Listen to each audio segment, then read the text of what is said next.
বন্ধুরা, আজকে সহজ পদ্ধতিতে আপনাদের অয় দ্বারা বাঘ এঁকে দেখাবো। আজকের অয় দুটি কিন্তু আমি উল্টো করে লিখছি, আর এই অয় দিয়েই একটা বাঘ হবে। এবার পেছনের অয়ের এই বাহু থেকে বাঘের একটা পা একেবারে সর্বপেছনেরটা একদম পিঠ পর্যন্ত উঠে যাবে এবং এইভাবে পিঠ আঁকা হয়ে যাবে। এবার আমরা সুন্দর করে বাঘের লম্বা যে ল্যাজটা থাকে বাঁকানো, সেই ল্যাজটা এঁকে দিলাম। এই ল্যাজটা এঁকে দেওয়ার পরে আমরা বাঘের যে পেছনের আরেকটি পা থাকে সেটি আমরা এঁকে দিচ্ছি। বাঘের সামনের যে থাবা থাকে সেই থাবা আমাদের প্রত্যেকটাই এঁকে দিতে হবে এবং সেখানে কিন্তু এইভাবে নখের অংশগুলো থাকে। এবার পেট এঁকে দিতে হবে। পেট এঁকে দিয়ে আমরা পেছনের পাটাকেও কমপ্লিট করে দিলাম এভাবে।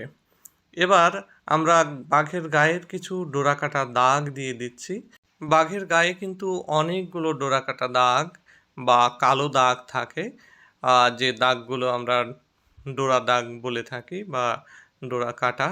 আপনাদের অঞ্চলে কি বলে সেটি কিন্তু আপনারা আমাদের কমেন্টে জানাবেন। এই কালো দাগগুলোকে আমরা দুপাশ থেকেই এটা দিয়ে দিচ্ছি।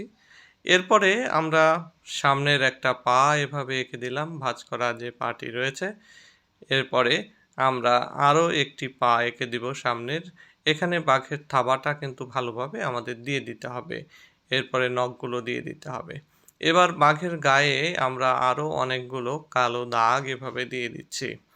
এবার লেজের অংশেও এইভাবে কালো দাগ দিয়ে দিচ্ছি যাতে বাঘের বৈশিষ্ট্য ফুটে ওঠে। এরপরে আমরা সামনের যে দুটো পা সেই সামনের পায়ের সঙ্গেও একইভাবে এই ডোরা দাগ বা কালো দাগ দিয়ে দিচ্ছি। এবার সামনের আরেকটি পা যেটা রয়েছে সেই পায়ের সঙ্গেও আমরা এই দাগ দিয়ে দিচ্ছি।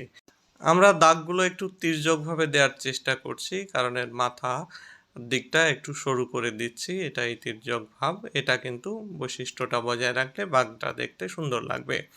এবার উল্টা করে একটা 3 এভাবে আমরা লিখে নিচ্ছি। এর উপরে একটা ভি দিয়ে বাঘের নাকের কিছু অংশ ভরাট করে দিয়ে এখানে কতগুলো ডট দিয়ে বাঘের লোম দিয়ে দিলাম। মুখে কিন্তু বাঘের লোম দেখা যায়। এরপরে নাকের অংশটা বাড়িয়ে দিয়ে আমরা গোল করে চোখ দিয়ে দিচ্ছি যাতে সহজে এটা হয়। এরপরে বাঘের মাথার উপরে একটা 3-র মতো এভাবে দিয়ে আমরা দুই পাশে দুইটা কান এঁকে দিচ্ছি।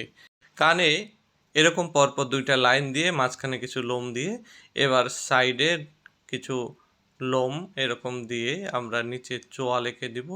চোয়ালে এরকম ভাবে দিয়ে মাথার উপরে আরও দুইটা ভাঁজ করা লাইন এবং পাশ থেকে এরকম লোমশ দুইটা লাইন দিয়ে দিলে বা